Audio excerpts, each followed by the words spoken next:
I'm sure that I wasn't the first student to lie dazedly on the floor, words slurring, world spinning, struggling to stand. But in my case, it wasn't Friday night at the Union. I was lying on the 6th floor landing in the Humanities building, trying to get to my history seminar. And I wasn't drunk, but disabled. As I lay there, looking up, watching my peers walk past me to class, I wondered how on earth I ended up in that position. And to tell you how that happened, I need to go back a little way first. There are few things more devastating to a young girl on the cusp of making her mark on the world than having her dreams wrenched away. I was that girl. Like so many others, I was normal. I had hopes and dreams. And then suddenly, I wasn't.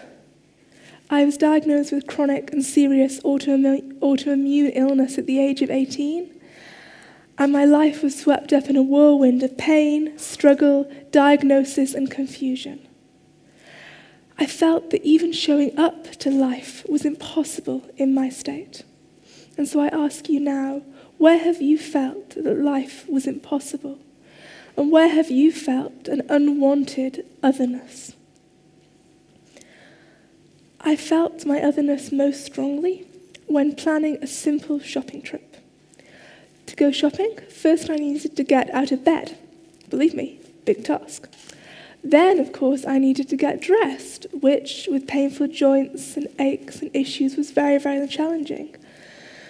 Making a shopping list while living with memory loss and cognitive dysfunction was another challenge, but then, the biggest struggle, getting to the bus stop. And so I'd come out of the house and stumble up the street, holding on to the walls of my neighbours as I went by. You know, people are very inconsiderate when they plan their fences. I mean, if you're planning a garden fence, please let me tell you, because it's a challenge. I mean, some are low, some are high, some are spiky, and that's just mean. If you're planning your own hedge, let me tell you, the ideal is box, nicely trimmed, so I could just kind of topple into it, bounce back up, and stumble onwards. But then even when I got to the bus stop, there was otherness. There was challenge. People would stare at me and look at me. I'd be forced to justify and to defend my otherness, to explain. My dear, what's wrong with you? You're so ill. But you're so young. You're so ill and you're so young. Over it. All I wanted was to go shopping just like them. All I wanted was to be normal. And I felt like the only way to achieve normality was to not be ill anymore, to not be other. And so I sought a cure. And I was told by my doctors that there is no cure. To go home and get used to living like this. But of course it wasn't really living, was it? But this story is not the girl in the wheelchair made good. It is living well and not a miracle cure story, which is my happy ending. And this story isn't just about me. It applies to us all, wheelchair or not, illness or not, because we all are human, we all struggle, and we all carry wounds in our own ways. And this story is not about fitting in, because when you embrace your otherness, you can do so much more. But history is full of misfits, full of those who are physically or psychologically imperfect, full of people who have somehow managed to embrace their otherness, to accept their challenges, and then to go further. They are not defined by what limits them. They are instead defined by the greatness of their accomplishments after their so-called otherness. Artist Frida Kahlo, freedom fighter Malala Yousafzai, and Paralympian Tanya Gray Thompson. Now, all the other unsung misfits which we also mention.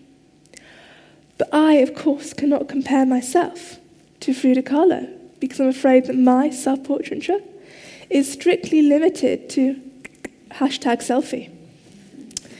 And I cannot claim one iota of the courage of Malala Yousafzai because after I read Harry Potter, I need to hide under the covers because I'm really, really scared that Voldemort is going to come and get me.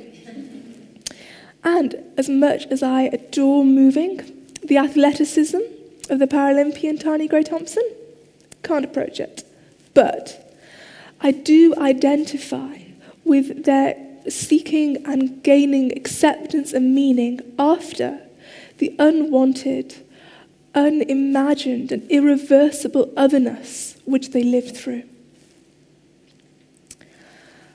A few years ago, after being told no cure, I was talking to my friend and we were sitting and deciding, well, we'd just give my body a bit of a chance, try and set it the best possible environment for healing, and let's see what happens.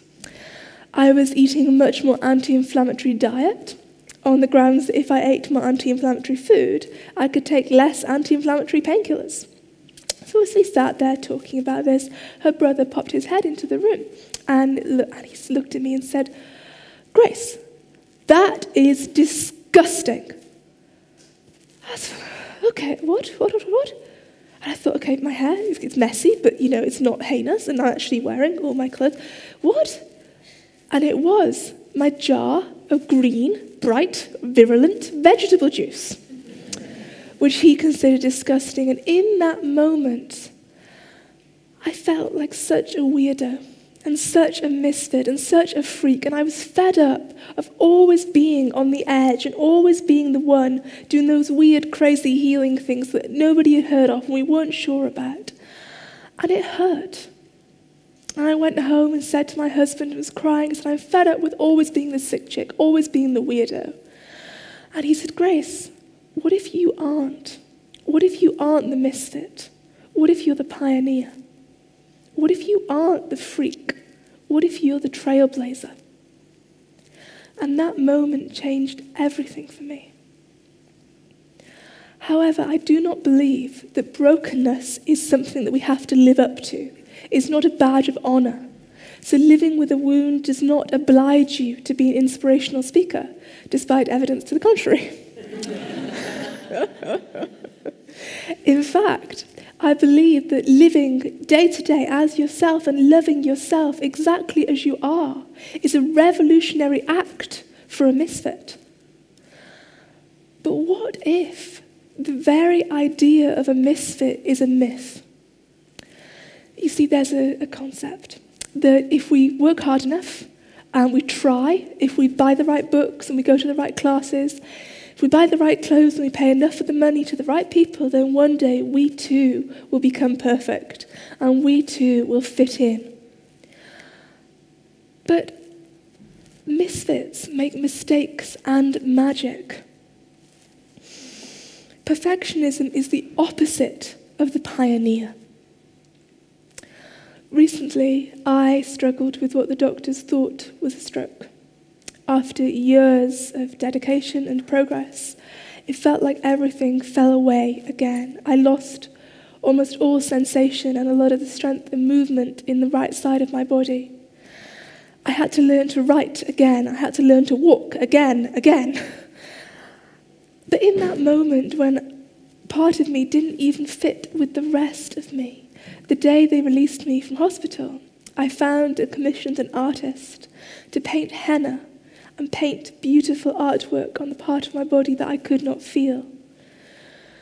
And in that way, I reclaimed, I embraced and accepted the part of myself that I struggled with. And I believe that it's when we accept ourselves that our internal, emotional miracles happen. But I have been blessed and privileged to do amazing things. Things that the girl I mentioned at the beginning would never have thought possible. I've set up 2 international businesses. I help people worldwide learn to live well with illness and struggle. If I had been spending that energy trying to fit in, I would never have been able to be an advocate for women, for people with disability, for misfits and for pioneers on the scale that I have. And so maybe you are dealing with your own wound and your own struggle. Maybe you're dealing with pain and disability like me. or perhaps it's alcoholism or family dysfunction or poverty or homophobia is something that's happening against you, or racism, or whatever's going on with you.